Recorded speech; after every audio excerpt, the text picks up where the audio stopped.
देखिए, पत्र पुष्प तो हम सभी देव पूजन में अर्पण करते ही हैं। मंदिरों में जाते समय हम पुष्प अर्पण करके अपने भाव भगवान के प्रति अर्पण करते हैं। तो आइए जानते हैं शास्त्रों के माध्यम से कि फूल कैसे अर्पण किए जाते हैं भगवान को। पहले शुरू करते हैं कि क्या बासी जल और बासी पुष्प भगवान को अर्पित किया जा सकता है। तो इसका उत्तर है बृहन्नारदीय ग्रंथ, स्मृति सारावली और आचार रत्न ग्रंथ में।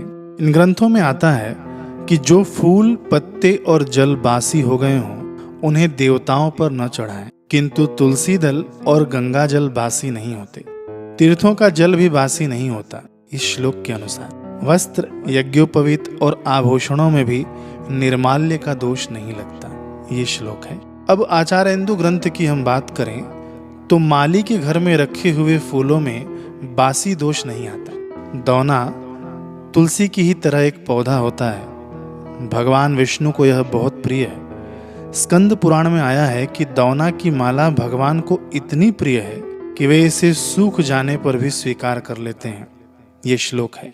मणि, रत्न, स्वर्ण, वस्त्र आदि से बनाए गए फूल कभी बासी नहीं होते। इन्हें प्रोक्षण कर चढ़ाना चाहिए, यानी जो हमने मणि से, रत्न से, स्वर्ण से या वस्त्र से जो हमने फूल बनाए हैं उनको केवल पानी से धो ले या पोंछ ले तो वे शुद्ध माने जाते हैं। ये तत्व सागर संहिता का श्लोक है इसके अनुसार। अब देखिए, तत्व सागर संहिता की ही हम बात करेंगे।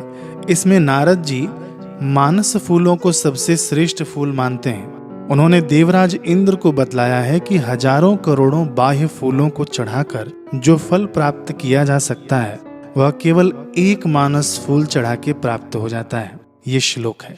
इससे मानस पुष्प ही उत्तम पुष्प है।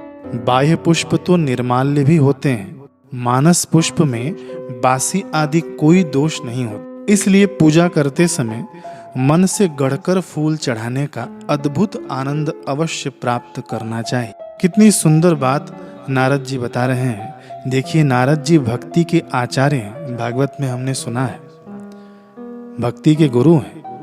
भक्ति नारद भक्ति सूत्र नारद जी ने बनाया है। ऐसे भगवान नारायण के धाम में जिनका आवागमन बिल्कुल बिना रोक टोक है, ऐसे नारद जी बता रहे हैं कि मानस पुष्प सबसे उत्तम पुष्प माना जाता है। देखिए, बाहर के पुष्प खरीदने के लिए शायद हमारे पास पैसे हों न हो, परिस्थितियां हों न हो, आसपास हमारे फूल के पेड़ पौधे हों न हो, लेकिन नारद जी बता रहे हैं कि मानस पुष्प सबसे उत्तम पुष्प माना गया है। मान लीजिए हम किसी गुरुद्वारे के सामने से जा रहे हों, किसी आश्रम या किसी मंदिर के सामने से जा रहे हों, लेकिन हमारे पास उस समय पुष्प नहीं है, तो 1 मिनट बस खड़े होकर ही हम मन से पुष्प बनाएं, मन से मन पुष्प अर्पित करें कि मैं भगवान को गुलाब के ढेर सारे पुष्प अर्पित कर रहा हूँ, मैं भगवान को कमल का पुष्प अर्पित कर रहा हूँ। शिव जी का मंदिर है तो मन से ही मैं भगवान को धतूरा अर्पित कर रहा हूँ, मैं भगवान को फलाना पुष्प अर्पित कर रहा हूँ। मैं देवी के मंदिर में जाएं तो इस प्रकार से भावना करें और मन ही मन पुष्प अर्पित करें। ये नारद जी का बताया हुआ उपाय है। अब आगे चलते हैं कि निषिद्ध पुष्प क्या होते हैं। यहाँ उन निषिद्धों को दिया जा रहा है जो सामान्यतः सब पूजा में सब फूलों पर लागू होते हैं। भगवान पर चढ़ाया हुआ फूल निर्माल्य कहलाता है। चाहे कोई भी भगवान हो, शिव जी हो, विष्णु भगवान हो, गणेश जी हो, दुर्गा माता हो, उन पर जो पुष्प चढ़ा दिया गया उसे निर्माल्य कहा जाता है। तो निर्माल्य और सूंघा हुआ या अंग में लगाया हुआ फूल भी इसी कोटि में आता है, यानी यह सब त्याज्य है। हमने सूंघ लिया पुष्प को तो भगवान के चढ़ाने लायक नहीं रह जाता, या हमने माला पहन ली है खुद तो भगवान को हम अर्पित नहीं कर सकते हैं। ये आता है तत्व सागर संहिता में, ये श्लोक है। भंवरों के सूंघने से फूल दूषित नहीं होता। जो फूल अपवित्र बर्तन में रख दिया गया हो, अपवित्र स्थान में उत्पन्न हो, आग से झुलस गया हो, कीड़ों से विद्ध हो, सुंदर न हो, जिसकी पंखुड़ियां बिखर गई हों, जो पृथ्वी पर गिर पड़ा हो, जो पूर्णतः खिला न हो, जिसमें खट्टी गंध या सड़ान आती हो, निर्गंध हो, निर्गंध यानी जिसमें सुगंध न आती हो, या उग्र गंध वाला हो या बड़ी तेज गंध देने वाला हो, ऐसे पुष्पों को नहीं चढ़ाना चाहिए। ये विष्णु धर्मोत्तर ग्रंथ की मैं बात कर रहा हूँ, ये श्लोक है। जो फूल बाएं हाथ से यानी लेफ्ट हैंड से पहनने वाले अधोवस्त्र में। देखिए, हम लोग जब फूल तोड़ने जाते हैं तो कभी कभी पुष्प तोड़कर हम माताएं बहनें कभी अपने आंचल में ले लेती हैं या हम लोग अपने पैंट के जेब में रख लेते हैं, तो ये अधोवस्त्र माने जाते हैं। ये भी पुष्प भगवान को अर्पित करने लायक नहीं होते। ये श्लोक है। इस श्लोक के अनुसार आक और रेंड के पत्तों में रख कर लाए गए हों वे भी फूल त्याज्य हैं। कलियों को चढ़ाना मना है। कभी कभी हम लोग अड़हुल का फूल होता है ना, तो उसकी कली तोड़ ले आते हैं और वो भगवान को अर्पित कर देते हैं। फिर सोचते हैं कि वो कली बाद में खिलेगी, तो ऐसे कलियों को भी चढ़ाना मना है शास्त्रों में। किंतु यह निषेध कमल फूल पर लागू नहीं होता। कमल की कली हम लोग चढ़ा सकते हैं भगवान को। ये श्लोक है। अब तत्व सागर संहिता की हम बात करें तो फूल को जल में डुबाकर धोना मना है। जैसे फूल तोड़कर हम ले आए तो उसको पानी में डाल दिया, फिर उसको निकाल लिया, ऐसे करना मना है। केवल जल से इसका प्रोक्षण कर देना चाहिए।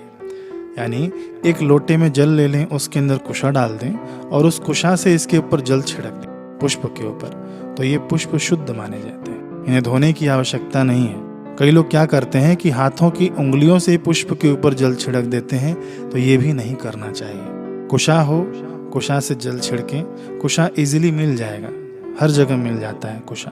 अब देखिए पुष्प चढ़ाने की विधि क्या है। शास्त्रों के माध्यम से हम जानेंगे कि फूल, फल और पत्ते जैसे उगते हैं वैसे ही इन्हें चढ़ाना चाहिए। उत्पन्न होते समय इनका मुख ऊपर की ओर होता है, अतः चढ़ाते समय इनका मुख ऊपर की ओर ही रखना चाहिए।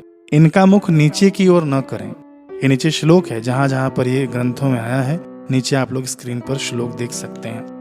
दुर्वा एवं तुलसी दल को अपनी ओर और बिल्व पत्र नीचे मुख करके चढ़ाना चाहिए। देखिए वीडियो में, दुर्वा इस प्रकार चढ़ाना चाहिए, अपनी ओर इसका मुख हो, नोकीला हिस्सा, और तुलसी दल भी इसी प्रकार चढ़ाना चाहिए, तुलसी दल का मुख हमारी ओर हो, और बिल्व पत्र नीचे मुख करके चढ़ाना चाहिए। यानी जो चिकना वाला हिस्सा है वो भगवान को लगे, भगवान के चरणों को लगे, इस प्रकार से चढ़ाना चाहिए।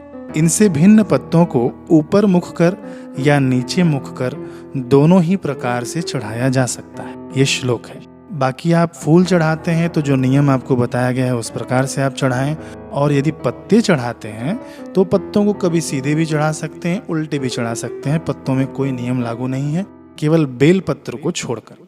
बेल पत्र का चिकना वाला हिस्सा भगवान के ऊपर होना चाहिए। अब देखिए भगवान को पुष्प अर्पित कैसे किया जाता है। दाहिने हाथ के करतल को उत्तान कर मध्यमा, अनामिका और अंगूठे की सहायता से फूल चढ़ाना चाहिए। ये देखिए ये मध्यमा है, इसको अनामिका कहते हैं, और ये अंगूठा है। इस प्रकार से फूल पकड़ें और भगवान को खूब प्रेम से ऐसे चढ़ाएं।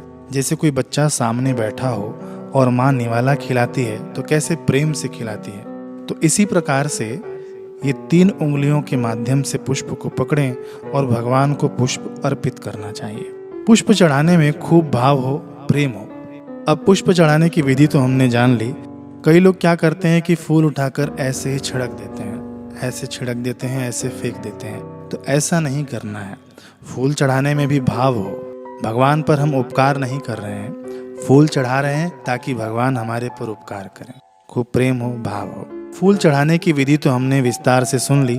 अब फूल उतारने की विधि का वर्णन कालिका पुराण में आता है। चढ़े हुए फूलों को अंगूठे और तर्जनी की सहायता से उतारें। ये हुआ अंगूठा और ये है तर्जनी। इससे पकड़कर पुष्पों को उतारना चाहिए भगवान के ऊपर, जो भी हमने पुष्प चढ़ाए हैं। तो ये हो गए पुष्प चढ़ाने और उतारने की विधि। लेकिन भगवान श्री कृष्ण अर्जुन से कहते हैं कि पत्रम पुष्पम फलम तोयम यो में भक्त्या प्रयच्छ।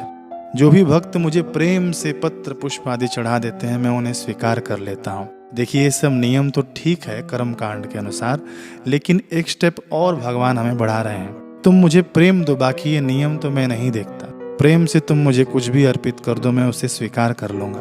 भक्तिमती माता मीराबाई कोई नेम नहीं रखी, उनके जीवन में केवल प्रेम था, और भगवान ने उनके पत्र पुष्प तो ठीक है, भगवान ने उनको ही स्वीकार कर लिया। तो ऐसे ही पत्र पुष्प में अभी हम स्टार्टिंग में तो इन चीजों का ख्याल रखें जो हमारे धर्म शास्त्रों में वर्णन है, लेकिन ये पत्र पुष्प चढ़ाते चढ़ाते हम अपना जीवन भगवान को अर्पित कर दें, ये बहुत बड़ी बात है। ऐसे ही धार्मिक बातों के लिए और तिथि त्योहार की संपूर्ण जानकारी के लिए, शास्त्रीय जानकारी के लिए हमसे जुड़े रहिए। हरे कृष्ण।